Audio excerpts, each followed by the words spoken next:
যদি স্লেজিংয়ের কোনো প্রতিযোগিতা থাকতো তবে নিশ্চিতভাবেই গ্লেন ম্যাকগ্রা আর রামনারেশ সারওয়ানের ঘটনাটি বিজয়ী হতো। এমন উত্তেজনা অন্য কোনো ম্যাচে দেখেনি ক্রিকেট বিশ্ব। দুজনের কথার লড়াই তীব্র ঝাঁজ ছড়িয়েছিল ক্রিকেট ময়দানে। নিঃসন্দেহে গ্লেন ম্যাকগ্রা সর্বকালের সেরা বোলারদের একজন। 90-এর দশকে ছিলেন তুঙ্গে। তার বোলিংয়ের উপরে ভর করেই অসংখ্য ম্যাচ নিজেদের করে নিয়েছে অস্ট্রেলিয়া, বিশেষ করে 1999 থেকে 2007 সালের সময়টায়।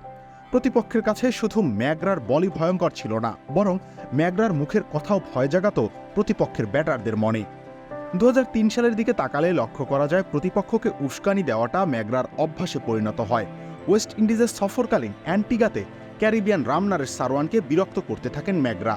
দ্বিতীয় ইনিংসে উইন্ডিজরা 4 উইকেটে হারিয়ে 237 রান করে। তবু সারওয়ান তার দলকে কক্ষপথে রাখার চেষ্টা করছিলেন।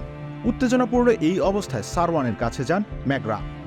তাকে জিজ্ঞেস করেন ব্রায়ান লারার অঙ্গের স্বাদ কেমন। সারওয়ানও পাল্টা জবাব দেয়। তিনি বলেন, আমি জানি না, তোমার স্ত্রীকে জিজ্ঞেস করো। উল্লেখ্য, ওই সময়টায় ম্যাকগ্রার স্ত্রী দুরারোগ্য ক্যান্সারে ভুগছিলেন। তাই এই কথা শুনে ম্যাকগ্রা ক্ষোভে ফেটে পড়েন।